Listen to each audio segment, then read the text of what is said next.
Welcome to the Con Pod, a Star Trek convention podcast, a proud member of the Trek Geeks Podcast Network. Here is your host, Ron Roble. Hello, and welcome to the Con Pod, a Star Trek convention podcast. This episode is being recorded on Monday, March 28th, 2022. Today, our topic is a PreCon for Star Trek Mission Chicago. To join me in talking about this exciting event, we have two guests tonight. Our first guest is a frequent visitor to the Star Trek Las Vegas convention, Brooke Horton. Welcome. Thanks, Ron. I'm excited to be here for your very first maiden voyage. Our second guest has become a great cheerleader for the Star Trek Mission Chicago convention on Twitter, Patrick Patterson. Welcome. Hello. So great to join you. Thank you so much for having me. So this will be a lot of fun, but since this is our first podcast, let's go ahead and get both of your Trek origin stories, find out what got you into Trek. Have you been to conventions before? And what's got you excited for the upcoming convention? Brooke, let's start with you. Okay, origin story first. I started watching Deep Space Nine when I was 10. It came out when I was 10. My dad, who'd never shown any inclination to sci-fi up until that point, for some reason decided we should watch it together. I think he made it a couple episodes in and then bailed, and I stuck with it. And so I was this little kid, watching a show late at night. It's dark. Everyone else is in bed by the time it's over. And I'm watching changelings that are turning into furniture. And so I would go to bed so petrified, but I loved it so much that I kept it up.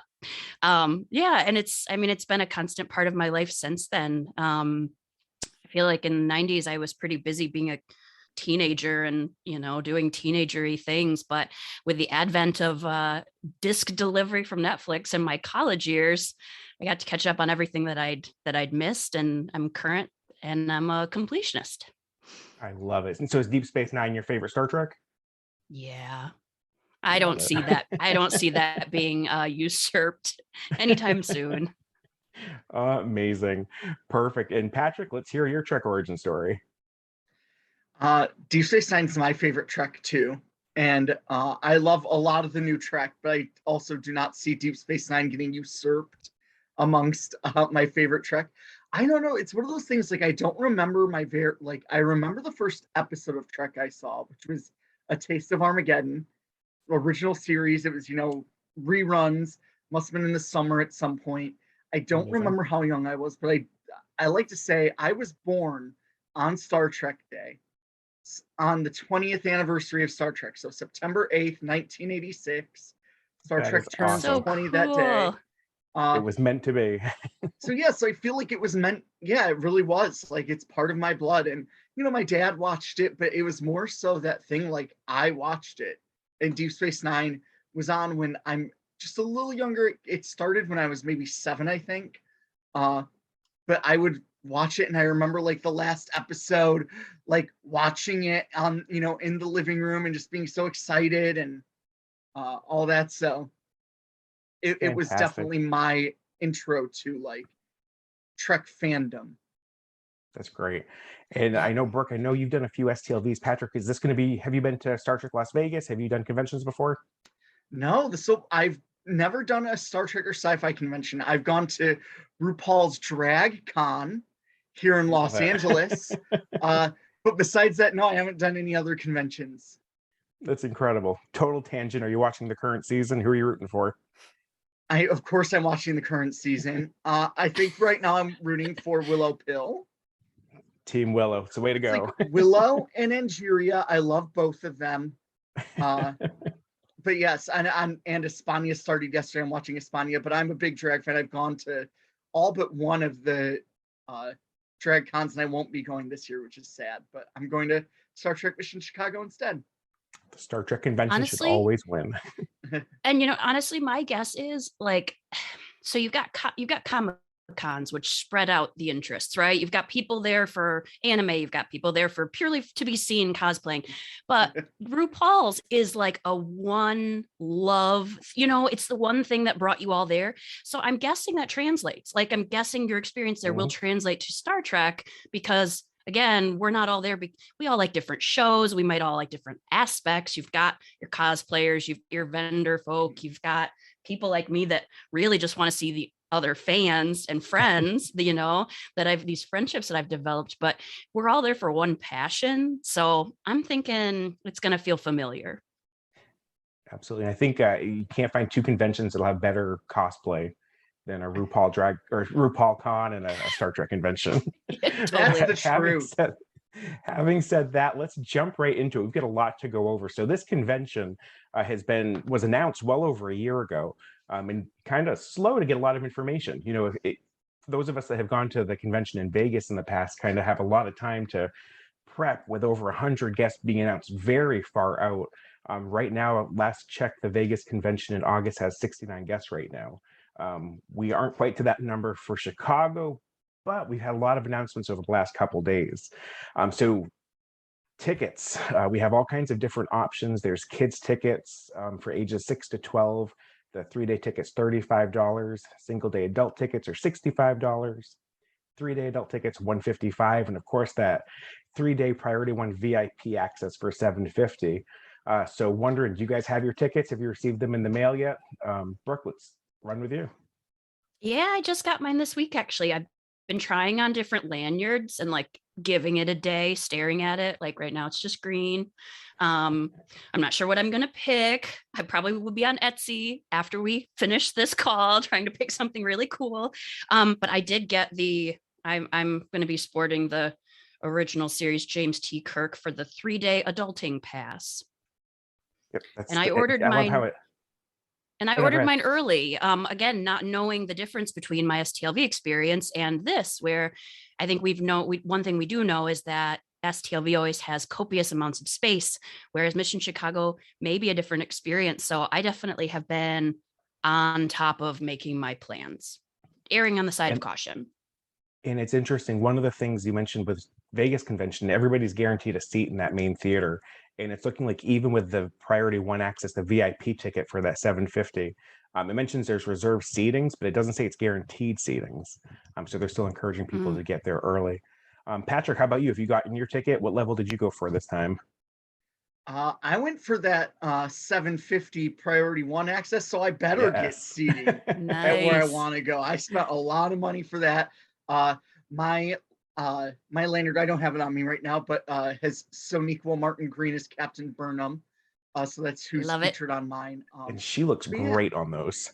Oh, she looks phenomenal, period, point blank, but she does look phenomenal on these.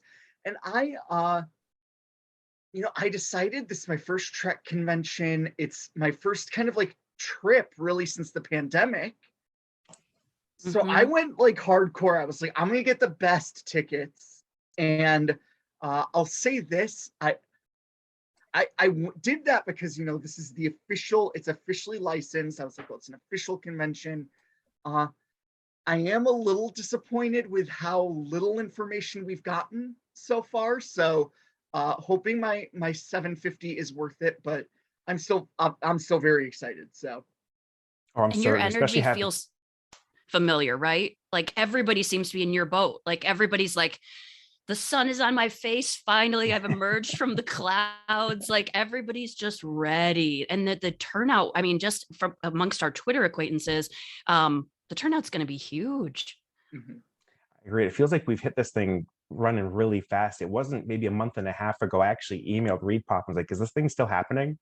There hadn't been an announcement for several months. And all of a sudden, just the influx of information. I think it's going to be really big. It's going to be a lot of fun. We'll see a lot of familiar faces. And you'll get to wave to us in the back. We'll all be in the back. You'll have those great seats in the front. I'll take the good pictures for you all. So, I'm happy for you. That's great. Great. It's good though for your first time. Absolutely. Yeah, I did, and like I said, because it is my first trip into yours. I went all out, and I'm flying first class because I'm going to be bougie. I've never done that in my life. Yeah, never flown first class. I got a suite at the Marriott. Oh, love it. So it's gonna be fun. Maybe you'll have space where we can play little Cards Against Humanity, or I just got Trial by Trolley, so we want to play some in-suite gaming evenings. Yes. Yes. Perfect. So having talked about tickets, we go down the list to guests. So this is something for the longest time. I think we only had a handful, 5 or 6 guests. So we're up to, I think, over 30 at this point. And looking at the list, there's some really good names. I started out personally, I have a budget I stick to, and it's initially, I'll get photos and autographs with everybody, and all of a sudden having to make some pretty hard cuts. So Patrick, with this being your first convention, who's at the top of your list to meet for autographs, photo ops, and which do you prefer, autographs or photo ops? So I have like switched who I've chosen a lot, especially because they've been announcing people. So it's like they announce people, and then it's like, I need, you want to get everyone first because you're scared that something's going to sell out or something. Which has not been a problem, but so then they start changing or adding people, and I'm like, oh, well, sorry, this person got a cut. And these are people that I had originally purchased and like ended up exchanging the ticket. But I definitely, we're going to have Captain Janeway herself. Kate Mulgrew will be there. Yes. And because Deep Space Nine is my Trek, Nana is going to be there. You will love her. She is incredibly sweet. Nana is just like embodies warmth to me. I've never met her before. I've just like listened to her interviews and listened to her on podcasts and stuff like that. I'm so excited to see her. I'm gonna see Tawny Newsome and Jack Quaid from Lower Decks. And I did get the poster. I did have a little poster made of Jack Quaid in his spread eagle pose, or Boimler, that is, not Jack Quaid himself, but Boimler in his spread eagle pose that I'll be asking Jack to autograph. That is awesome.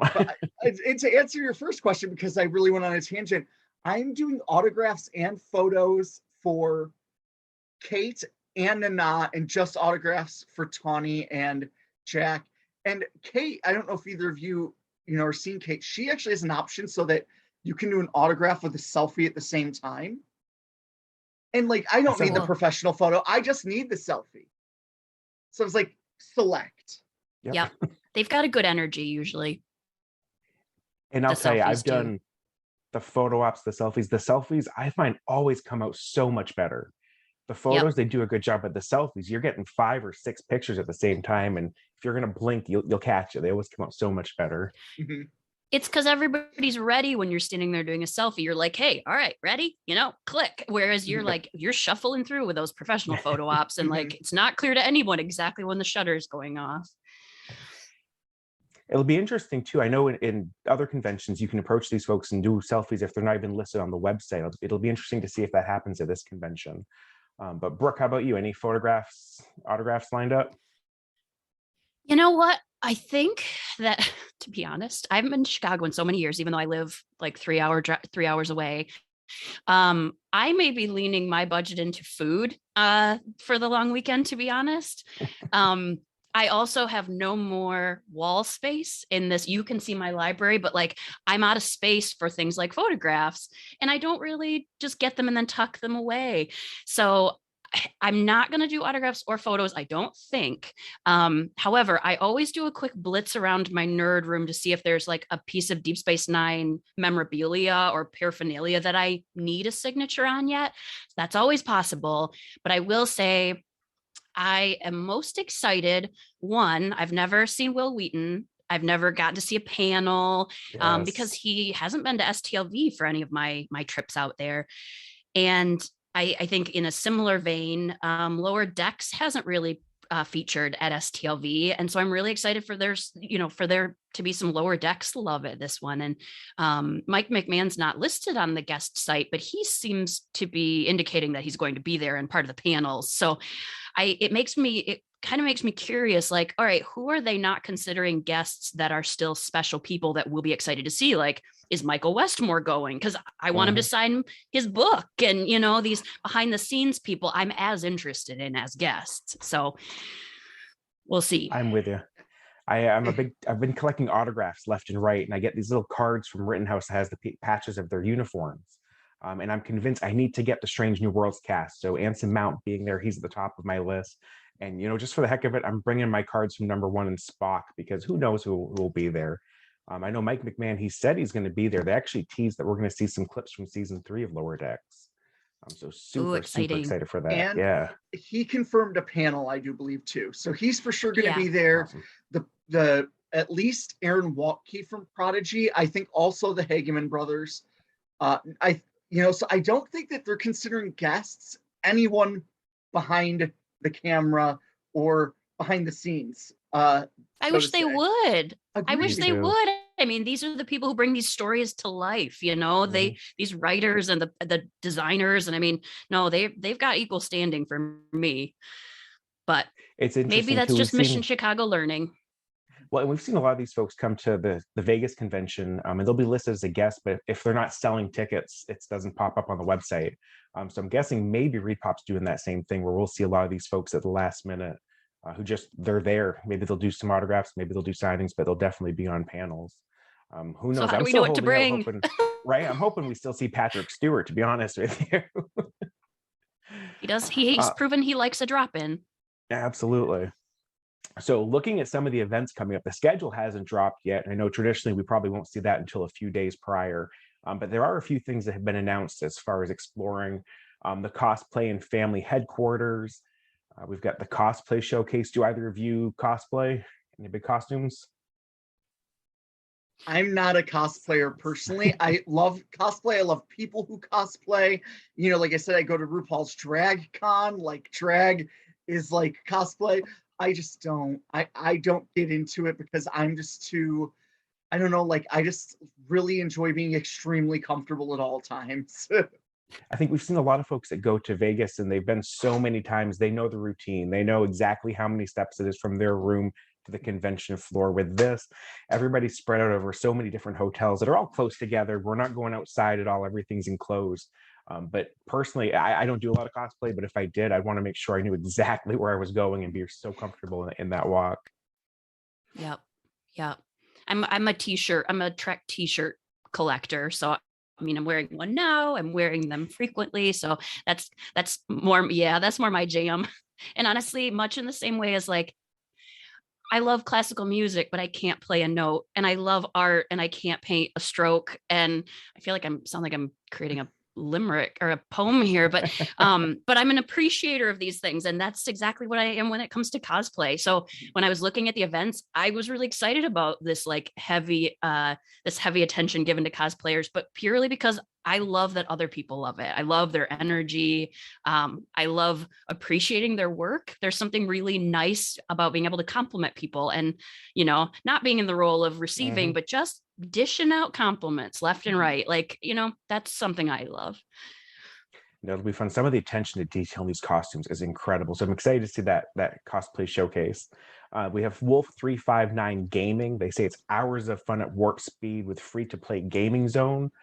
I've played a little Star Trek Online, but have not gotten heavily into that. Are either of you into the gaming aspects?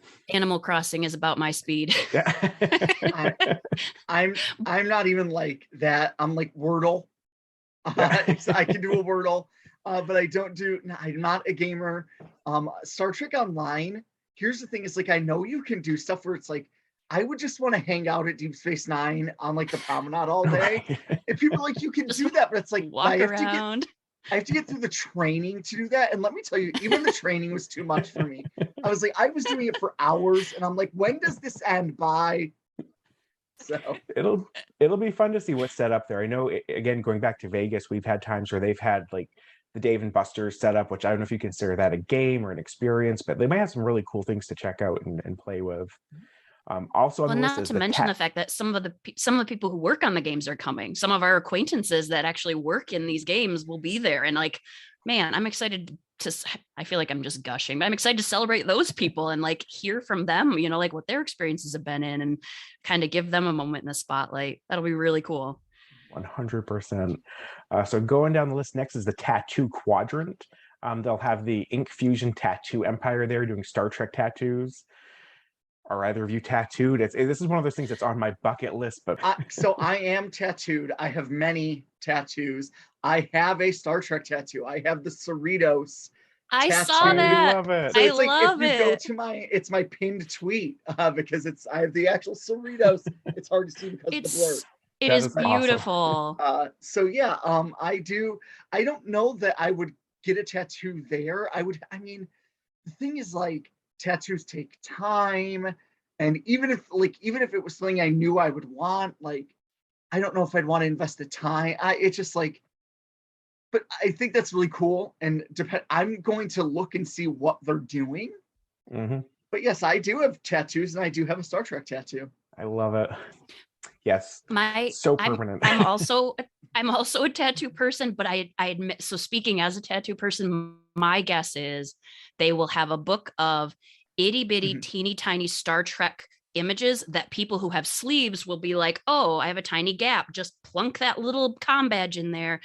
Because when you get a full piece, which I doubt they'll offer for time, you really need to make sure your artist and the art form line up, right? Like, it needs to be an artist who can pull off what you're looking for. You've got Sailor Jerry to, I'm planning an Edward Gorey tattoo next, which is totally different. So there's some subtlety to like the major pieces, but I've seen things like local art contests where they'll be like, all right, come in for $25, you get the state of Michigan, like the outline of the state of Michigan, and it takes 10 minutes, and it's about wee big, and that's your experience. So that's my guess. Yeah, I assume the same. I think, like, what do they call it, like flash tattooing, where, like you said, they have a predetermined book. I think 80 is probably a lot, actually. Probably like 12 different looks. And for me, it's like, if I want a tattoo, I want something where, like, the outline it either needs to be filled in, or the outline needs to be more than one stroke, because they can get blurry really easily.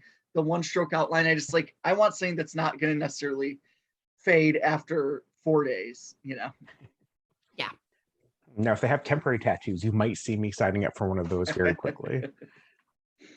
So the next on the list here was the escape rooms. Did either of you get a chance to check out these escape rooms that they have listed?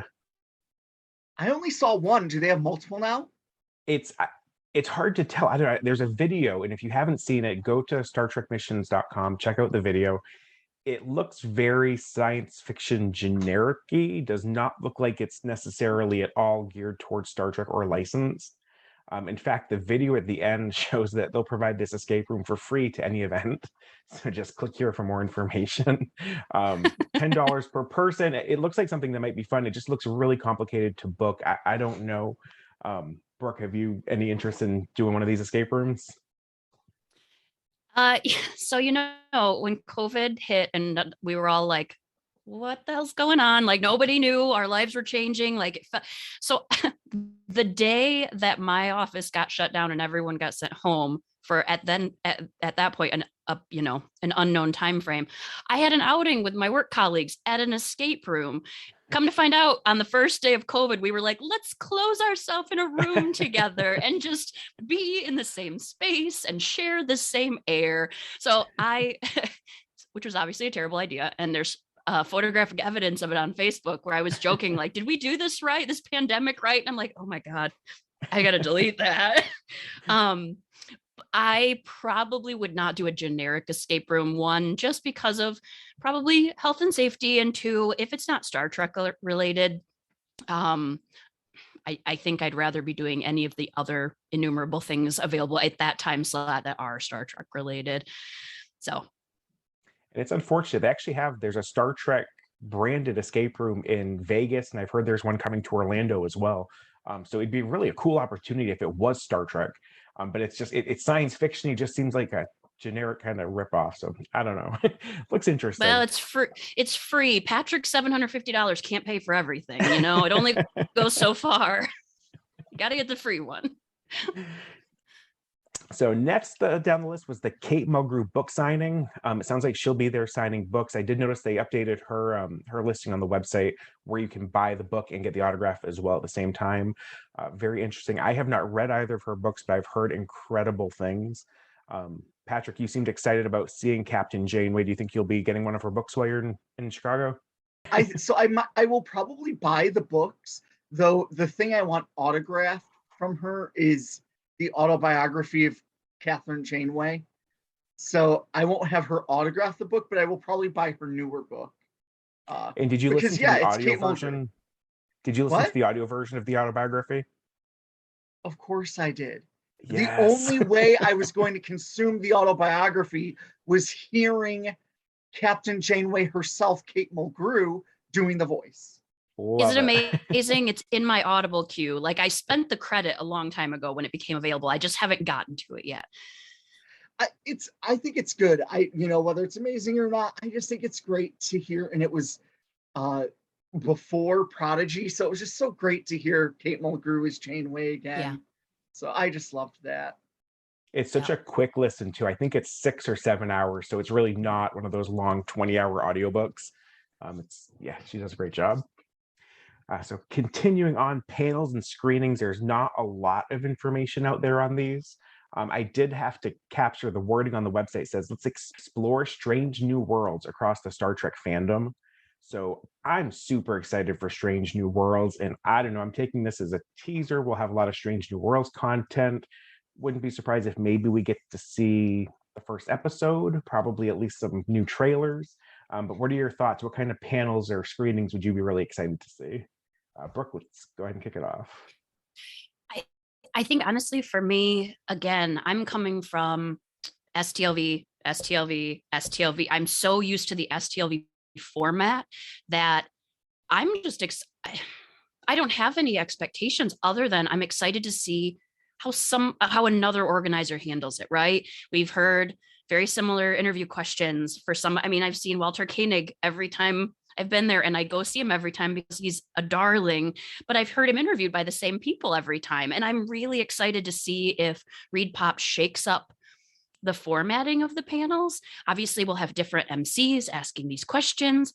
One thing I can say that I hope for Patrick's sake, is some of the most fun you get on panels is when you take just the right personalities and sit them next to each other, personalities that have done these conventions before and they have a rapport and they just feed off of each other, and it's hilarious. It's like improv. So yeah, I will say I'm going into it just with an open mind, because this is something so new for both me and for Reed Pop. They've done Star Wars Celebration, but this is their first foray into Trek, and Trek is a very unique community. So we'll see. It absolutely is. Patrick, any big panels that you're hoping to see, especially this being your first time? Yeah, so I'll agree, and it does sound like Strange New Worlds. Like they are kind of using Mission Chicago to kick off the month of PR for it. Because Anson Mount had a live yesterday, and he kind of gave away a little that, he's like, there's a lot coming between Mission Chicago and when it launches. So I am thinking if we don't get the first episode, I'm thinking we're going to at least get like the first act or the opening credits. So I'm super excited about that because I do think we're going to kind of be like, it'll be like the first time it's premiered. I'm good for sure. I love Lower Decks. It's probably my second favorite Trek, only because it's made purely to pander to me, I feel, as the geekiest of Trek people. So I'm also going to enjoy the Lower Decks stuff, but I'm just excited for anything. Like I'm keeping my mind open for what they could be, and we'll see. I'm with you. It should be a lot of fun. It's the interesting thing with this too will be, those of us that used to the Vegas convention, you have a seat, you can sit there all day. With this, it'll be interesting to see if they do clear out the theater at any point and have people have to get back in line. But I think we're going to see some great panels. Something I did notice, we've seen a lot of folks coming to this convention that either haven't done conventions much in the past, James Cromwell, Will Wheaton, or folks that just haven't done it because of COVID and their shows are new. Tawny Newsome, Jack Quaid. So I do think we're going to get some really good content. Those that go to conventions a lot, they're great. George Takei is a great example. He's incredible. He's engaging, but you can only hear the same stories so many times. So it'll be fun to get some new perspectives from some of the new performers too. Agreed. Continuing on, our last topic here is the vendors room, which is something I am always super excited about. I squirrel away spare change and cash all year for this. And we've got some really cool vendors coming out. The website shows IDW. Playmates is a sponsor on the website. I didn't see them listed as being in the vendors room. Fan sets will be there, Science Division with their interactive tribbles. And of course, Bill and Dan from Trek Geeks will be at booth 1926.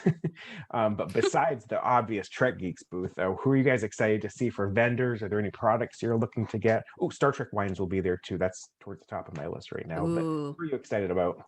Patrick? So Star Trek wines I got the Canar, so I am excited to see what other potential options there are, because I want to see the others kind of live and in person, but I had to get the Canar. Find it odd that Eagle Moss won't be there. The official Star Trek Starships collection. My Cerritos hopefully will be coming soon from them. But I don't know. I'm excited just to explore, like just walk around. The only other con I've done is RuPaul's Drag Con, and that's just what I do. Like, yes, there are things I want to go to, but I just literally walk and walk, and I'll walk by the same place like 6 times, and they'll be like, "Okay, I'm going to try this place." So yeah, that's just what I do. I'll probably hit everyone up. Awesome. Brooke, how about you? Who are you excited to see for vendors? You know what? I think it's time to get a tribble. It's time. I don't have. I truly don't have room for the ginormous tribble. The one that's like bigger than your head. But I think I've been following Science Division for so long, and that's definitely been on my mental list. So I think I'll probably make a beeline for them this year. And then just bring it home on the airplane on my lap, I guess, because that's always the thing, right? Like for those of us who aren't driving in with a small SUV to load up stuff, everybody's got to be willing to ship stuff, or it's got to be like not so heavy that you're paying like a ton extra in your baggage fee. So it's like, Patrick, like you'll have to think like space, like make sure there's a corner empty, or else you're going to be like ditching your clothes, in favor of a giant tribble. But I also am interested in the Star Trek wine. And honestly, just anything random. Like the last STLV, our friend Thad was sending me photos of the Enterprise D dish set, which of course, once I got there, that definitely was shipped home to me. And the first year I went, I got the one of the tables. Ron, you'll know the table vendors, coffee table vendors that are at STLV. I kind of hope that they're at Mission Chicago, just because it's just something. It's just such a high quality product, but it's big and it's familiar. And like, honestly, it's here behind me in my library. And it's probably my favorite Trek purchase. It's the Elcars of the Enterprise D as a coffee table. Awesome. So yeah, I'm excited to be surprised when I get there, to be honest. And I'm excited for potentially new vendors who Reed Pop would have sought out versus the vendors that are always at STLV. I agree. It'll be interesting to watch Brooke on the flight home with her service animal, her big tribble on the lap. And you're right. I'm always looking for a conversation starter. And it's always a challenge in that vendor's room. I always bring a giant duffel bag that's about half packed, and Eagle Moss, who I will be surprised if they're not there. I'm thinking we have a lot more vendors that might not be on the website. But those XL ships, those boxes are huge. They're such a challenge to get home. But Cerritos is definitely the top of my list. Come to think of it, like if you guys see me there and I'm carrying around a brand new tribble, remind me to ask how you put it in airplane mode, because wouldn't that be a thing? Right. Right? If it's Bluetooth. You definitely don't feed it on the plane. Awesome. So that is all that I have on my list to talk about from the website. Is there anything that we didn't talk about that you guys are excited about or want to talk about? I know everybody's flying in different times. Hotels are all over the place, but what else has you guys really excited for this convention? Brooke? Seeing people, just honestly, seeing the people that I haven't seen in a long time. And I'm really grateful that we all have really embraced long distance relationships, that we can be friends from across the country, and occasionally we'll one of us will fly to where the other one is and we get to be together for a while. And there's a really special dynamic that I'm excited to be in proximity to people again and get meals with friends. And it's to Patrick's earlier point. Because Ron, you and I went to STLV last time, and we both had a blast. It was different, but I had a blast. But for a lot of people, this is their first foray back out into some semblance of normalcy, and I just hope it is that for people. I hope, I've had my struggles throughout COVID, but other people have had a lot harder. And so I hope for those people that really need this, I hope it's exactly the experience that they need to just kind of feel a little bit of lightness, return to our lives. Given the I fact go for that the people. I'm with you. And given the fact that creation, the STLV, as we call it, that happened last August, wasn't technically an official Star Trek convention. So this will be the first official convention since the pandemic began. So it's definitely well past due. And I think everybody's ready for that break. Patrick, what's got you really excited coming up?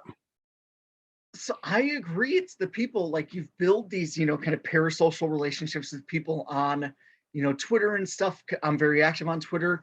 And then it's like, people start saying, I'm going to Mission Chicago. Then someone else is saying it. And it's like, oh, like, it's kind of like a reunion, but with people I've actually never met in person.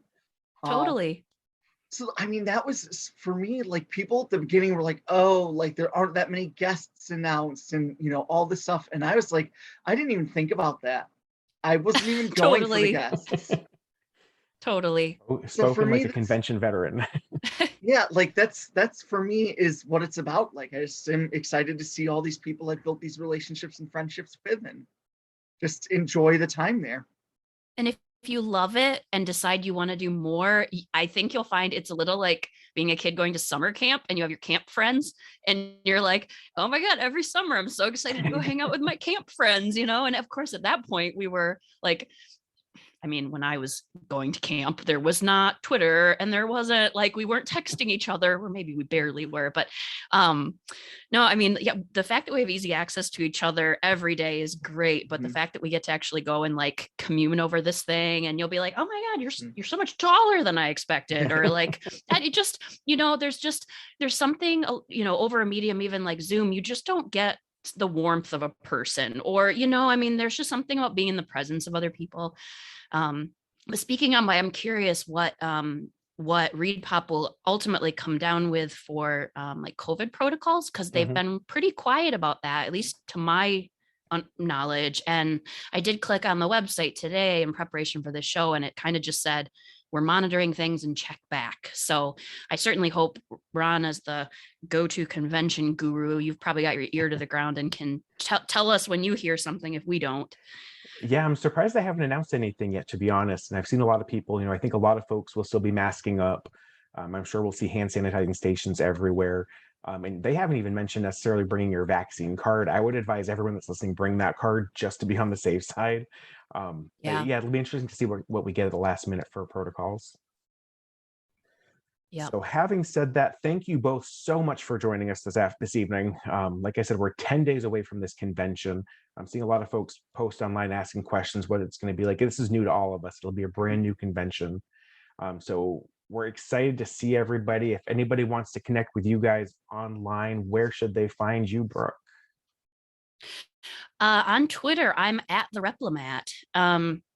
And yeah, connect with me there. We've just got a few days left. I definitely put up a picture so that this is my actual face. That's always nice, right? Maybe that's a good plug, Ron, is if you have an avatar and you're comfortable, maybe think of putting up your actual face so that people, half of it, I don't know, we'll still struggle to, recognize people, but just something so that there's a little bit of recognition. And then there's the, I know at least last time our friend Thad, he actually put his Twitter handle on his lanyard on a little card and his name, so that, and his pronouns, so that it was just an easy approach, right? It was basically an invitation to say, I'm acknowledging that you know who I am, please walk up and say something. And so I'm contemplating doing the same thing. I think that'll be helpful, because every one of us has struggled at one point to feel comfortable approaching people, so.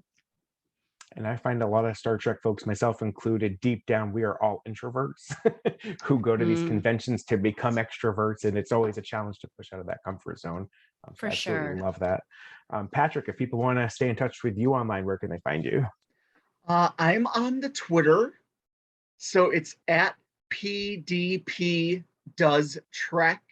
So Patrick Dale Patterson is my name, so at PDP Does Trek. So you can find me there. And I agree. I actually think it's a really good idea. Maybe I will put my my hashtag or rather my username on my lanyard. I think it's a great idea, especially if we're masking, you know. I mean, you're only working with half of your, you know, facial recognition. Absolutely.